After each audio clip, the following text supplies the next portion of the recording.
Tick-tock, tick-tock. Are y'all ready to rock? It's music time!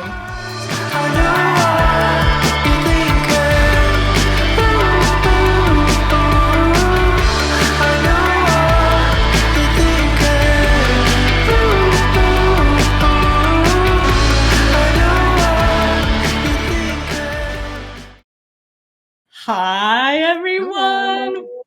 Welcome to It's Music Time. My name is Morgan Mitchell. And I'm Tanner Grover, and this is what we do. And today we are doing it with Naomi Westwater. Hello, amazing Naomi. Hi, Morgan. Hi, Tanner. Thank you so much for being here. I just have to pause for a moment and say that Naomi's my bestie. This is kind of a beautiful, emotional moment to be able to chat and connect on this podcast. So deep bow of gratitude to you, Naomi. Thank you so much for all the magic you bring to the world, to me, and to this conversation. So welcome, welcome. Thank you. Very excited to be here and talk about music with you both. All right. Yeah, I know. Two friends who take a deep dive. We're excited. We're elated to have you. And we're going to get into all your wonderful endeavors, your latest album. We want to hear about all of it. But first, Naomi, just to break the ice, we like to play a little trivia game with our guests. And today, see, you are involved in this project known as Reimagining Lilith Fair. We want to talk about that. But we thought it was only appropriate to play a game called Lilith Legend, where we have 5 trivia questions, and the answer will either be one of 2 Lilith Legends. It's a tongue twister. Yeah. Sarah McLachlan or Sheryl Crow. So we'll read the question, you choose the answer, and we'll learn something, and we'll have a little fun. Naomi Westwater, are you ready to play Lilith Legend? I am. I'm calling upon my 1998-year-old self to come be with me. Perfect. Number 1. Which Lilith Legend's father is an accomplished marine biologist? Was it Sarah McLachlan or Sheryl Crow? I'm going to go with Sarah McLachlan because I watched a Sheryl Crow documentary recently, and I think she's from the Midwest or the middle of the country. So I'm guessing marine biology maybe would be a little harder to come by. That's my guess. Stunning. Correct. Perfect. Gorgeous. Number 2. What do we got, Tanner? We have got which Lilith Legend, unfortunately, suffers from sleep paralysis. Is it Sarah McLachlan or Sheryl Crow? Oh. This is just wild guessing, but I'm going to go with Sheryl Crow there. Correct. Okay. 2 for 2. Number 3. Which Lilith Legend was an all-state track athlete medaling in the 75-meter hurdles? Sheryl Crow or Sarah? I do think that Sheryl Crow is somewhat athletic. So I'm going to go with Sheryl Crow. Correct. 3 out of 3. Okay, Tanner. Okay. You're firing on all cylinders. All right. Number 4. Which Lilith Legend made a music video that was deemed too spooky and promptly banned in China? Was it Sarah McLachlan or Sheryl Crow? Well, the first thing that pops into my mind is that Sarah McLachlan did that like saving the animals infomercial for such a long time, and it wasn't too spooky, but it was certainly very sad. And I feel like she gets a little bit more into the mystical than Sheryl Crow goes. So I'm going to go with Sarah McLachlan. That is correct. Yeah. You're 4 out of 5. Yeah. What is the name of that Saving the Animals song? Angel. In the Arms right? of an Angel. Yeah. Oh, yeah. Yeah. And it's like, so it was sad. actually it was so sad. Oh yeah. Possession is the music video that was banned. Okay. Yeah. I haven't seen that. Yeah. Only in China it was banned or elsewhere too? Only in China. Interesting. It's a little too spooky. Okay. Which Lilith Legend's first major break was singing backup for Michael Jackson and Sheryl Crow. That I know. Sheryl Crow. 5 out of 5, Naomi. 5 out of 5. This never happens. I have to say, it was a few years ago. I was on an airplane and I watched the Sheryl Crow documentary, and I recommended. I did learn a good amount of her life, so enough that I could guess between the two. Incredible. 5 out of 5. That was awesome. Smashed it. That was perfect. Done. Okay. So- Incredible. Number 2 section. Where are we headed? We're headed. So the one other thing we like to do, Naomi, before we launch into your wonderful bio, is we like to illuminate all of our guests on the #1 Billboard song, "The Day They Were Born." Do you have any idea what that might be? I have no idea. I think the one thing I was wondering, I think my music knowledge really kind of starts probably around like 1994 as to what was popular. Okay. I am wondering if Sinead O'Connor, if that was at all happening in 1990, but I was thinking about that when I was listening to your podcast earlier, and I was like, oh, I have no idea. And I didn't want to cheat and look it up. So yeah, I know, right? I'm in the dark. Okay. Respect. You know, you're in the right wheelhouse with Sinead O'Connor. You are, but you came into our lives on November 26, 1990. The #1 Billboard song was "I'm Your Baby Tonight" by Whitney Houston. Oh, Whitney. Oh, okay. So listen, when your next album comes out, we want a cover version of that. Yeah. Right? I mean, also kind of an adorable song to be born into. I'm Your Baby Tonight by Whitney. Perfect. I loved it. Okay, I'm going to have the privilege here of reading through your bio. It's just to sit back and enjoy a moment. I'm just going to kind of read through the things you've shared and all of your amazing projects and accomplishments and interests. So just sit back, relax, listeners, and enjoy some information about this incredible human being, Naomi Westwater. With us today is the one and only Naomi Westwater. Naomi is a queer, Black, multiracial singer-songwriter from Massachusetts.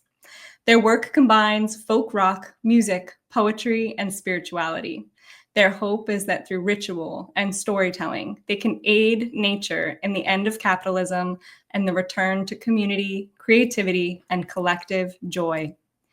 Naomi holds a Master's of Music in Contemporary Performance and Production from Berklee College of Music and is a part of the Club Passim Folk Collective, where she produces Reimagining Lilith Fair, a tribute to the feminist music scene of the 1990s with an intersection lens for today. Naomi was nominated for 4 Boston Music Awards and featured in the Boston Globe, Under the Radar, WBUR, WGBH, and The Bluegrass Situation. They were selected as one of WBUR's makers in 2024 and is a 2024 artist in residence at Chateau Orquevaux in France. Naomi is on faculty at Club Passim and Not Sorry Productions, teaching songwriting, tarot, and poetry, and leads the Boston chapter of We Make Noise. They are also an event producer, currently producing a series called Reclaiming Folk, a celebration of people of color in folk music. Naomi's sophomore album, Cycle and Change, is here. 16 tracks, thematically structured to follow the wheel of the year.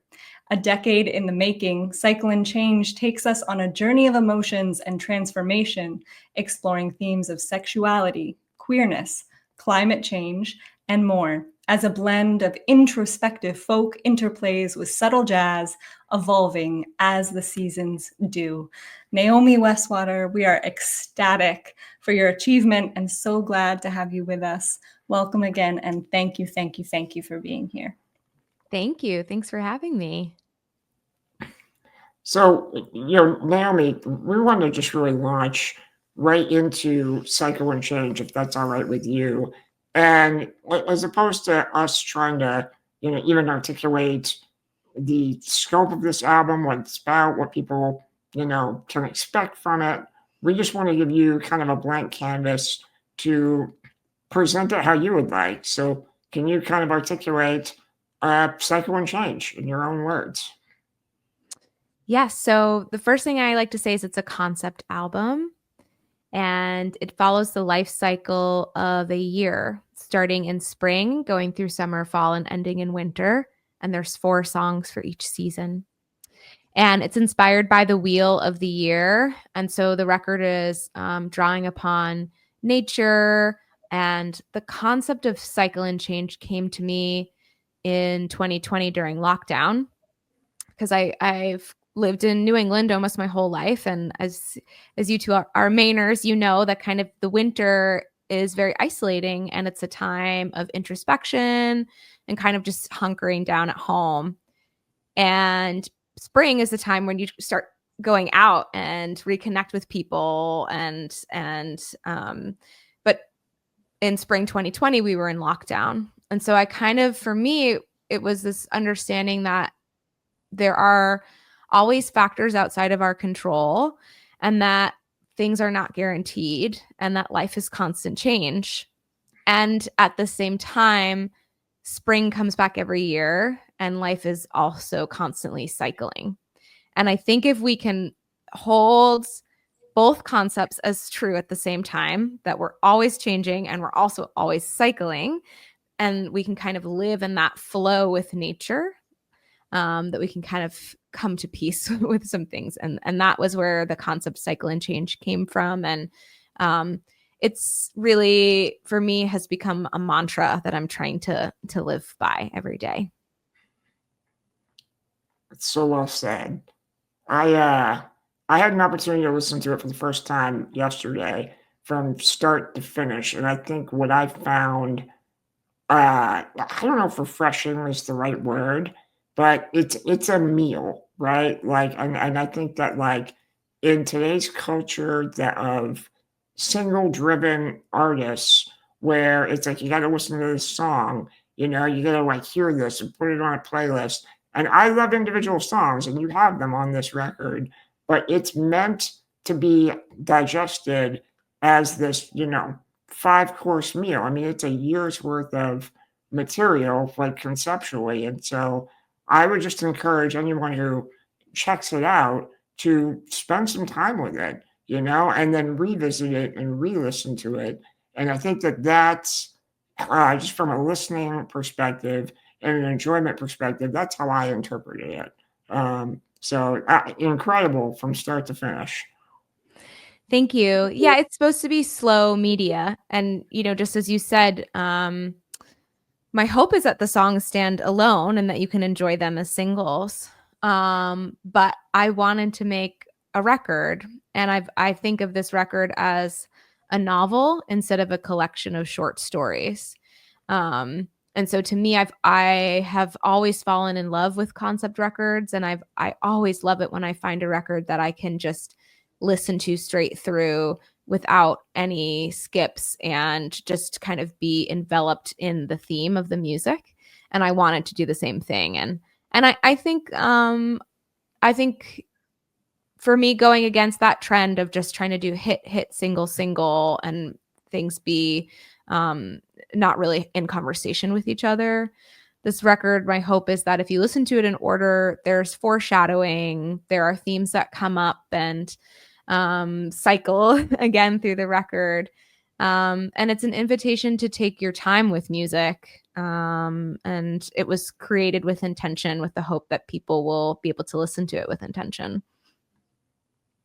Beautiful. I wonder if you want to explore with us a little bit about the process of recording the album, how it happened, where it happened, sort of the details around that. Yeah. So recording, it took a while to find the right place.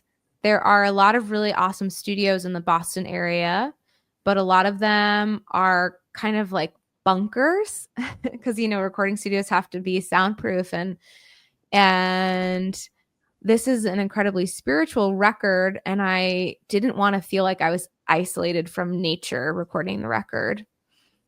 The other thing I was looking for was, I am the type of person that if I'm not kind of just taking the time to focus on music, I'll try and juggle a lot of different things.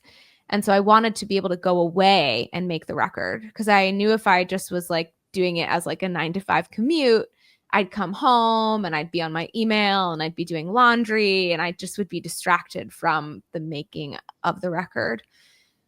And so I did a lot of research and I found this incredible studio out in West Springfield, Massachusetts. It's called Ghost Hit. And they converted an old 1800s church into apartments on the bottom. So that's where the band and I stayed, and the producer, Don Mitchell. And then the top was a live room and a control booth and a bunch of isolated booths. And it was amazing because you had these huge, big church windows. There's a graveyard cemetery right there. It was October, so the leaves were changing colors. The natural light was there. And also for some of the songs, we got to, I sang in the live room, and they mic'd the very top of the church so that they got that church reverb, which is, for me, kind of getting in the weeds of the technology of it. As a vocalist, I really hate putting on digital reverb because it never really responds to my voice in the same way that live reverb does in an actual room with acoustics. And to be in a spiritual place that was designed for singing, because so many churches, that's what they're designed for, is that magical reverb sound of a choir. And to be able to have kind of almost a relationship with the space when singing some of those songs in the live room was so special. And so we were there for 5 days, and we just kind of took over the whole studio and the apartments, and we just lived and worked there. And we were able to just, I'm so grateful for the time and so grateful that the other musicians were able to do this. We were able to just kind of pause everything else and just focus on the 16 tracks, because it was a lot to record.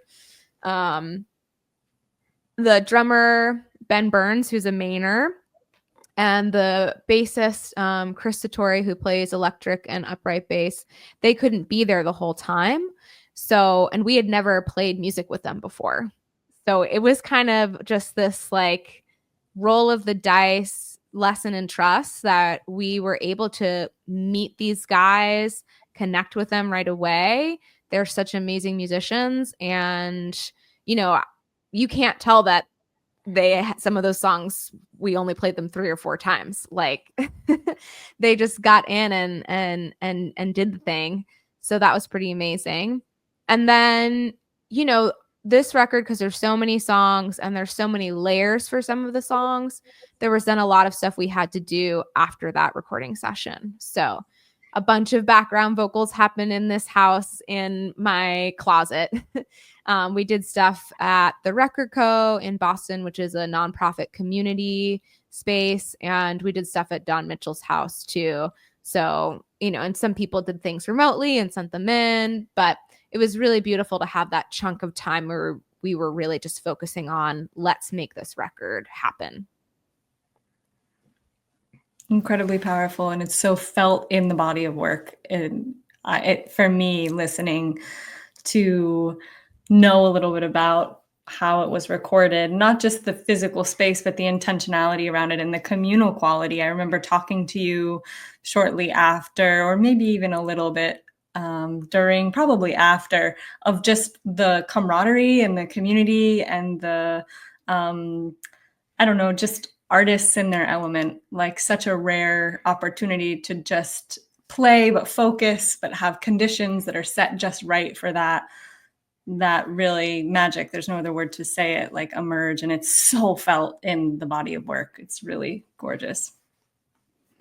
Thank you. Yeah, it was a very, very special time. So, and it was such a privilege to be able to make a record that way. And I think for me, I've made records in other ways, and it's more laborious because you have to kind of keep finding the time, working on schedules, going back and forth, and to be able to just take a few days and just focus on one thing, kind of going back to that slow down intention, was really nice.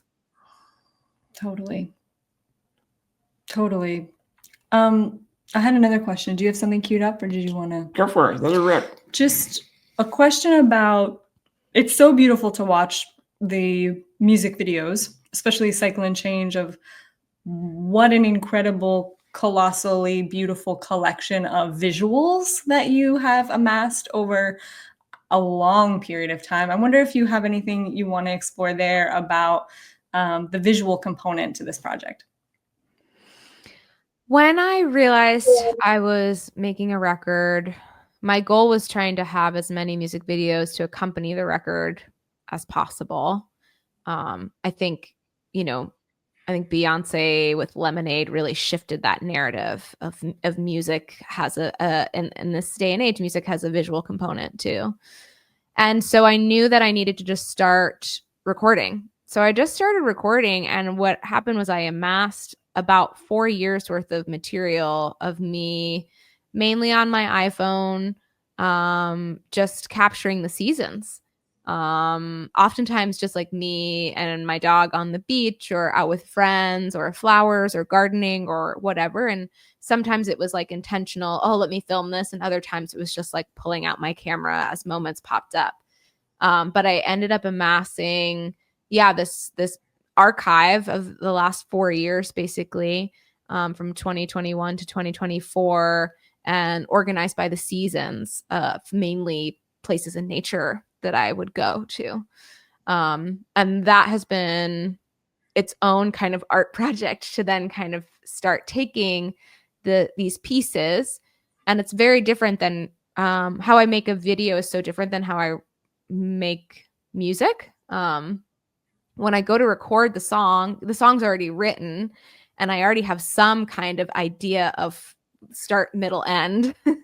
There's still room for improvising, but when I go to make a video, I don't storyboard or anything. I'm just like, I don't know what feels good. It's not a very efficient way to make a video, but it definitely has been kind of like, I'll sit down and kind of think, what is the quality of the music here, and what image can I kind of connect with it? So it's a totally different process for me, which I think as a creative is like good for my brain to try something really different. I think what your videos do, I mean, talk about um, having the hope that some of these songs stand on their own. You don't need hope, they do. And I think that the videos emphasize that. They kind of punctuate some of your individual tracks. Before we hopped on this interview, Morgan was showing me your video for Crows that was filmed in our backyard. Yeah. And it was cool. And just by using, some visual props and visual cues, it really kind of like brought you into the world of that individual track. And I think that's what a good music video can do. So props to you for not having a plan and just going with your instincts. I think your instincts were spot on. Thank you. I think one of the things that's helpful is nature is beautiful, right? And so I don't have to do too much to make something visually stunning, right? Some of the beaches that we went to, just like showing the beach, showing Morgan one wheeling, like it's beauty on its own. And so that's kind of allowed me not to have to go too far in the weeds. And, I didn't study videography or anything. So I'm just kind of YouTube university figuring out how to edit videos. But capturing just raw beauty of nature really helps, and nature itself tells a story because it is cyclical and it is, seasons are happening. So just by kind of showing the change that happens with how the light moves and how the waves are moving and how the colors change, makes it, for me at least, has made it very accessible to dive into video. Let me ask you this, because I've seen this kind of trending within the last, I want to say 5-ish years. You have a number of artists that release lyric videos, And you have several on your YouTube page. I was watching the video for Mama Run, and so much of your songwriting is rooted in poetry, right? Mm-hmm. And so when you have a lyric video, it allows the viewer to really see the poetry. So, like, is this a kind of a conscious decision on your part to say this song might translate well to a lyric video, or what's the thought going into that? I think a lyric video for me is kind of like a lazy music video, which is like I'd like to have a visual. I don't have the time to make a music video. I have a very clear idea. This is actually where some of my process is a little bit different. For Eat My Cake and Mama Run, I can see the music video in my head, and it's beyond my capabilities, and so I need to like bring in a videographer in order to make it happen. I can see what I want, which is basically I want one continuous shot backwards of someone running, basically. So that's what I would like to do, and I hope at some point I can make that art happen. So the lyric video is kind of a placement, placeholder for kind of the art that's still living in my head that I'm not able to create quite yet. But I do agree with you that I think, and I think a lot of singer-songwriters are like this. And it's funny because my partner Samantha is a bassist, and they are a trained instrumentalist. And so we're kind of always kind of arguing with each other because when they hear music, they're listening to the instruments. And when I hear music, the first thing I'm listening to is the words. It's always why I feel like I'm a writer first and a musician second, because like I'm focused on the writing and not the playing. That's my first focus. And so I do agree that sometimes I've put captions on my music videos or writing the lyric videos. It is really important for me that people are understanding the meaning of the words and seeing the meaning of the words. And so much of the craft for me is in the lyrics. It's yeah, I mean, how do I say this? Like, reading your poetry is such an incredible gift. Listening to your music is so transformative. There's like there's a feeling. I mean, I think as a rule, listening to many of your songs, I get chills almost every time. Part of that is lyrics, part of that is just the beauty of the music, and of course your voice. But having been friends for a good long time and having shared process and seen some of the poetic underpinnings of this project, to then see them evolved into these beautiful, sort of exquisitely crafted body of work is truly amazing. But like, I wonder if you want to talk at all more about your writing process or about the poetics of what you do. Is there anything more you want to talk about there before we kind of move on? I think writing for me is two things. It's sometimes I'm struck by inspiration, and then sometimes it's craft. And it's really important, I think, for all writers, whether they're writing music or poetry or a novel, is trying to make sure that you have both of those in your toolbox. And so one of the things that has helped me be able to come back to writing over and over again is I'm not just a one-trick pony. I don't just write songs one way. I think that would become very boring for me. And so there are some songs on the record, especially some of those shorter little ones, which are just little silly things that came to my head and I wrote them down and there was a song in less than 30 minutes. Sometimes that happens. And then there were other songs that I really labored on. Crows, for example, was a song that I wrote and I said, okay, I want this song to have a very clear rhyme and lyric structure. I want to create some lyric rules for myself and rhyme scheme rules for myself. And I wrote the lyrics first, and then I added melody and harmony later. Other times I will sit down at the guitar. 1st of May, Cycle and Change, I sat down at the guitar and wrote lyrics, melody, and harmony all at the same time. So I think for me, continuing to stay open to how I write music allows it so that it doesn't become boring. And then writing music and continuing to show up and work on the craft even when I'm not inspired. Because there is magic, and it feels like something is almost channeling through you or passing through you when you get inspired and a song just comes. But I could be sitting around waiting for years for that to happen. That just doesn't happen every day.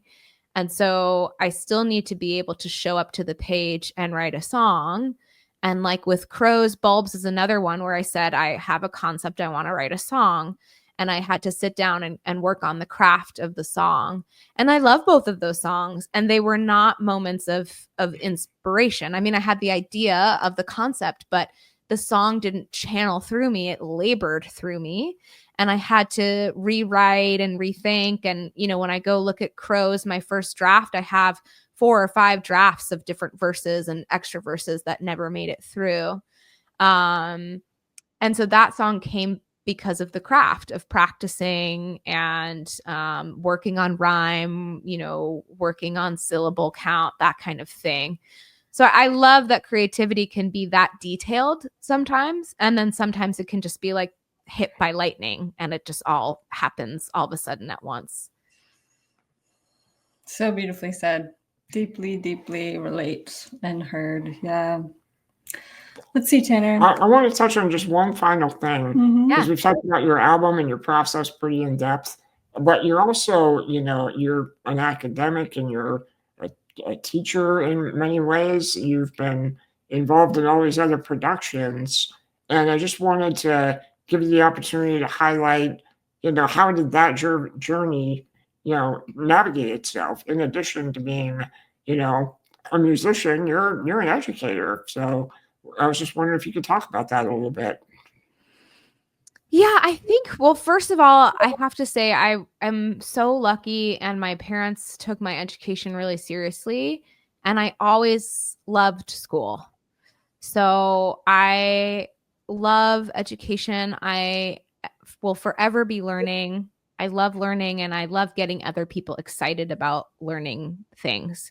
So that just has come to me naturally and through my parents really working hard to make sure that I got really great education. So that's one thing, is I think I had good experiences in school, which made me love school and love learning. I think the other thing, though, that has happened for me, especially in the music industry, is I have all of these marginalized identities that have often meant that I had to figure something out myself. There wasn't a path for me, or I wasn't invited into the clique or whatever. And so I just had to figure out how to do it myself. For example, with We Make Noise, I run a festival in Boston every year. And I didn't necessarily say, oh, I want to be a festival producer. I just kind of said, well, I would like to be in more festivals, and I'm not getting invited to the festivals. And I would like there to be more festivals for my community, and festivals that celebrate gender minorities and people of color and people locally. And I'm not seeing that. So I guess I have to do it myself. So there have been so many things, because I'm so marginalized that I've had to be like, well, I'm not getting invited to the party, so I guess I have to make my own party. And I've learned a lot of things through that. And I feel constantly that in my work as an educator, I'm trying to share that knowledge so that other people don't feel that loneliness and that isolation, because it feels burdensome sometimes to kind of to feel like, oh, I have to go make it because it wasn't made for me, or I wasn't invited to the thing. So now I have to go out and do it myself. So if I can share kind of my knowledge with people, I've been thinking about this for a long time. I'm at some point, I think this year or next year, I want to do like a workshop or a class that's like how to release and produce an independent record, because I had no idea how to do this independently. You know, everything out there was like, oh, you get a record label. And it was like, well, I couldn't get a record label, but I wanted to make this record happen. And I wanted to make it happen at a high quality. And so everything was kind of trial and error. But there are so many people out there who want to make records of this caliber who don't have access to labels, and that shouldn't be a barrier for them. So now that I have kind of done the work and know how to do it, I would love to do a workshop or, you know, series of class or something like that to teach other people. This is what I learned from this process. These are some of the things you can consider as you're doing your own record independently. That's incredible.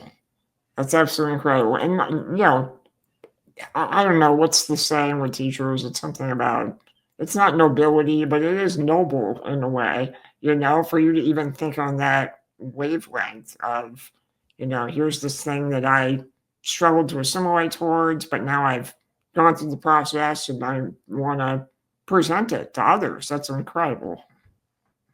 Yeah, I'm always thinking about like, what knowledge did I need? And if I'd had it, it would have made my life easier. And now that I have it, how can I make somebody else's life a little bit easier? So Cool. Beautiful. I love it. Beautiful. All right. Well, should we move on to the deep cut? Let's see. Is there anything else that we didn't ask you or you want to talk about before we move on to the next section?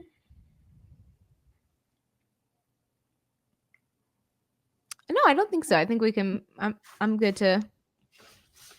All right.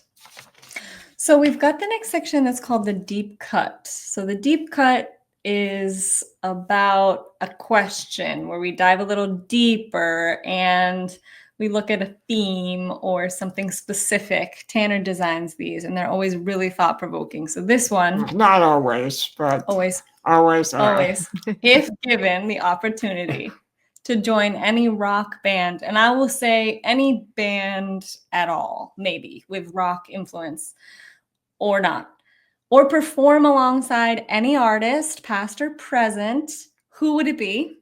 First part of the question. What kind of role would you have?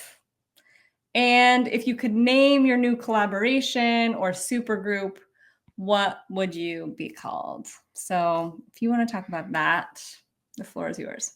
Yeah. So there's two things that come to mind. The first thing, which is what I shared with you, is I got really into Leona Nass in high school and spent so much time listening to her music and harmonizing with her. And, you know, I have this fantasy that I will somehow be able to join her and we can just go on the road and sing harmony together. And so I was thinking about like, oh, I guess we could maybe be like Nass and Westwater, or Westwater and Nass, kind of in that like Crosby, Steele, Nash, Young kind of vibe. But I think in general, I love as a solo artist, I love the idea of that concept of getting other solo artists together, making a band that is harmony and lyric focused. That would be such a dream. And for me, Leona Nass comes to mind first because I love sitting around and harmonizing to her songs and I love her songwriting. But I love that Crosby, Stills, Nash and Young kind of vibe of like all these different superpowers coming together and harmonizing together. And then I've been listening to a ton of reggae recently. It's my dad passed away recently and it was music that he loved. And also even before that, like, kind of revisiting some reggae just because so much of it is, protest music. And I think music that's really relevant to today. And that's another space where there's some incredible harmonies happening. You know, you have the lead voice, but then you usually have this whole background singer singing harmonies, singing a whole other counter melody. So some kind of reggae, cover band. It doesn't even have to be with the original artists, can just be like me and my friends. But I love that power of voices harmonizing together. It really hits me in my core when I hear that, hits me in my heart. And I think it is literally and metaphorically so powerful to be harmonizing with other people. Gorgeously said. Gorgeously said. How about you, Tanner? Wow, yeah. So I came up with the question, so I also had to come up with an answer. So first of all, no one wants to hear me sing, and I don't want to hear me sing either. So there will be no harmonies. But I saw one of the most intriguing and organic and spontaneous shows I ever went to were the White Stripes back in 2005 or six, I want to say. And when they perform, it's just Jack and Meg White, and Meg never knows or never knew what song they were going to play. So all of their concerts were completely random, and Jack would just start playing a guitar riff, and then Meg would just have to jump in. So it was pretty improvisational. And so I would like to be a part of that just for the challenge of it, and I would just be the xylophone player in the back. I would add a xylophone.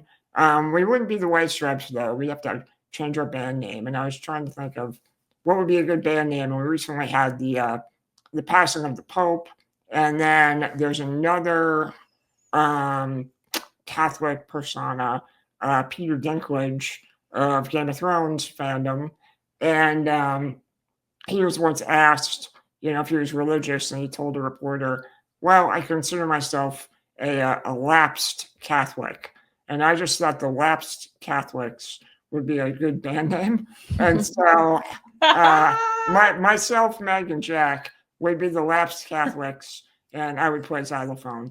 So that's my answer. I just was gonna say, everything I've heard about the White Stripes, I've always am like, poor Meg White. It seems like Jack was just torturing her. But I think some of the things that he loved about her was that she wasn't like professionally trained and had that raw edge to her. And so my guess is that like that and that's so much a part of that sound is it doesn't sound polished. And my guess is that, if you're performing 100 shows a year, at a certain point, it does get polished. And so in order to keep that raw sound, you have to have it be like, you never know what's going to come next. But so I love that story. Yeah, well, and I figure, I could get away with just, banging the xylophone in the background and not screw up too badly. You would crush it, Tanner. Yeah, but it wasn't. When I did see them, though, honestly, it really felt like Jack White's playground, right? Like he was just, a ball of energy all over the stage, and unfortunately, Meg just had to keep up. Yeah. And she did. I mean, but what a great challenge too. But you have to have a certain amount of confidence to be able to get on stage and say, I don't know what's going to happen next. I'm in front of thousands of people. Here we go. Yeah. Oh yeah. That's incredible. Yeah, it was fun. I had a fun time. What year was that? Oh, it's like, I think it's 2006, actually. Yeah. Wow. And where? It was in Portland. In Portland? Yeah, it was in Cumberland County. So it was, packed out. There was 5,000 people, 6,000 people. Wow. Mm-hmm. That was really cool. It was a fun one. 5,000 people, and you don't know what's about to happen next. Every song. Nope. Wow.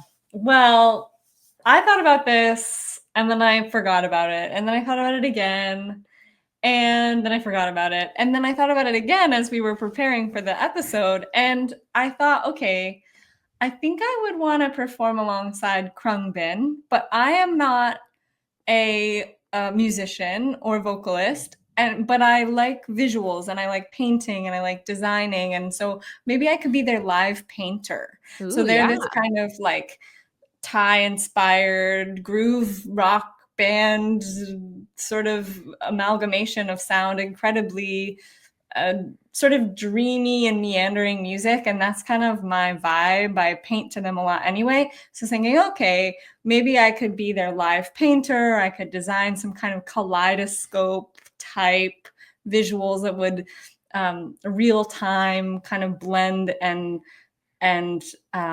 meld with their sound. And then I was thinking, okay, well, Krungbin is a Thai word for airplane. That's what that word means. So maybe I could be their sidecar. So I would have to find the Thai word for sidecar. And then I was thinking, well, maybe I could be their kaleidoscope sidecar. So it could be kaleidoscope sidecar, could be our band name, or the Thai words for kaleidoscope and sidecar, which I have to look up. But that I think would be my my dream scenario. I Yeah. love that. Yeah. That's, All right. Isn't that the band? Didn't they have a song on The Holdovers? Didn't we watch that Yep, movie? they And did. They're on the Holdovers They soundtrack. did. That was Yeah. my introduction. They're great. They're really amazing group of folks. All right, mix it up. Next section. Yeah, so as all of our listeners know, we have a Mix It Up playlist that accompanies each episode that will come out when this drops on June 15th. And so we have asked Naomi to contribute 4 songs to the Mix It Up playlist, and we're going to give you a chance to highlight, 1 or 2 tracks. Naomi, what would you like to highlight? Let's start with Old Dutch by Bonnie Light Horseman. This band is so incredible to me. It's along kind of my fantasy of Crosby, Stills, Nash and Young, which is three individual musicians in their own right that all have amazing careers and they've come together. And their first record was all cover songs of old folk songs, and they really just hit a stride. And record after record, they are turning out music that I can't stop listening to. And so I love Old Dutch. It's got heart and sadness and optimism and a groove, but it's still folky. And yeah, it's one of those songs that I could just sit and listen to on repeat for an hour and just still be in it. So love that song so much. Old Dutch. Beautiful. Cool. I'll be listening on my way home. Yeah. Morgan, how about you? Okay, so I broke the rules and I did 2 because one that I wanted to highlight was Crows by Naomi Westwater, which we did the music video together, and it's like one of my favorite memories and such a just chills every time I listen to its song. So Crows. And then Talking About a Revolution by Tracy Chapman. Mhm. One of my all-time favorite songs, one of my all-time favorite artists. And so much of your work reminds me of Tracy Chapman's work. And more broadly, I think we are in the middle of a revolution and we need a revolution. So just thinking about that song. What about you, Tanner? So for me, I want to highlight Cherry Colored Funk by the Cocteau Twins. I have had, whatever many phases of getting into random bands. I don't know if either of you are familiar with the Cocteau Twins, but they're a Scottish group that they released, I think, 7 or 8 albums throughout the 80s and early 90s. And I recently saw, I'm kind of a cinephile. I go to movies, I watch a lot of movies, and I saw Death of a Unicorn recently, which is an A24 movie, and I could not believe it for the life of me. They're playing Cherry Colored Funk during the opening credits, and I'm just like, what are they doing? Pulling from the Cocteau Twins, Be Still My Heart. But they are kind of credited with being one of the pioneers of like dream pop, which later kind of evolved into like shoegaze. But people like Prince and Madonna have, kind of highlighted them as being influential. Even The Weeknd, a more contemporary artist. But if you haven't had a moment with the Cocteau Twins, go and check it out. And Cherry Colored Funk is a good starting point. Okay, I will. Yeah. Great. This is going to be a really fun playlist, everybody. So make sure you listen all the way through. Hard to believe, but we are at our final destination here for our chats. I want to make sure, though, before we transition and sign off, that there's an opportunity for listeners to know where to find you, Naomi, what you're up to, where to get your work, your merch, your upcoming vinyl. So Naomiwestwater.com is where people can find Naomi and their work. Naomi Westwater on Instagram as well. Bandcamp is really the best place to check out Naomi's work and support their work through purchase of the work itself and merch. There's really awesome merch, t-shirt, hat, the vinyl, the CD, things that are ready to buy now and pre-order. So make sure you head over there. So that's naomiwestwater.bandcamp.com. And that's naomiwestwater.bandcamp.com. So pretty easy to find. Make sure you head over that way. And for listeners, again, this is the It's Music Time podcast. We're on Instagram and YouTube. We love comments, feedback, following us along. So make sure you find us next time. Yeah, and don't touch that dial. Immediately following our sign off, you'll be pleasantly surprised, not surprised, it happens every episode. You will just enjoy an encore performance from Naomi Westwater. This is a tiny desk submission of Crows. So we're excited for that. Excellent. So again, Naomi, this is such a special day and conversation. Thank you from the bottom of our hearts for making time in such a busy season to be with us and to share about your process, about cycle and change. We're so honored. Thank you so much. Thank you both so much for doing this podcast and for having me. Absolutely. All right. All right, listeners, thanks for tuning in. We'll catch you next time. Stay cooler than cool. And I think that's a wrap. All right. Thanks, Naomi. Thank you, Naomi. Bye.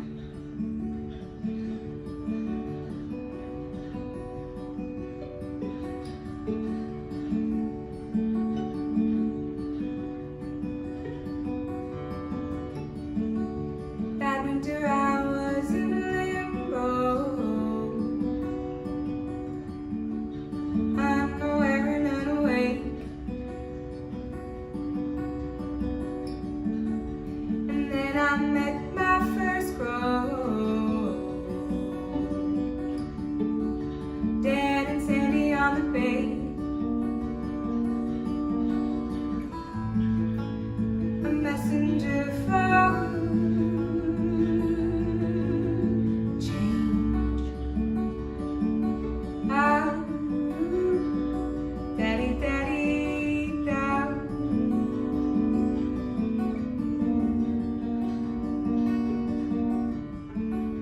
The murder outside my window, arguing and arbitrary. They flock to me in circles, chanting, come on, come on, come with me.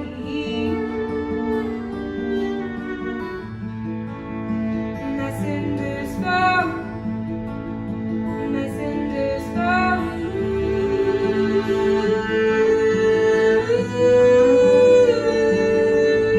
Change.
was heartache, love, and sorrow.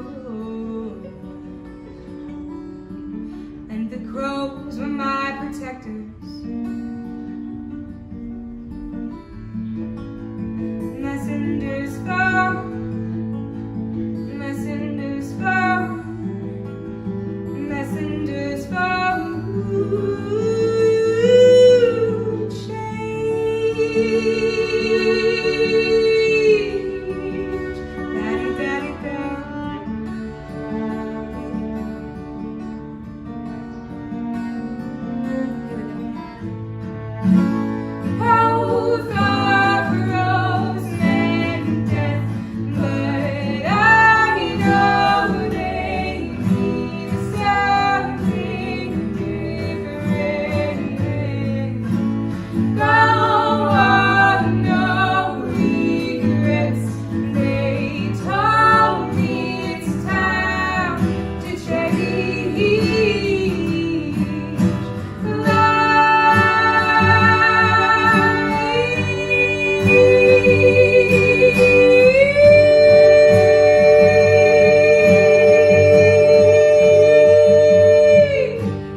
The It's Music Time podcast is an independent passion project produced by Tanner Grover and Morgan Mitchell. The theme song for this podcast is by Ben Shepherd, the artist known as Yay Yay. Find him on Instagram at Yay Yay Music. Thanks for tuning in to the It's Music Time podcast. See you next time.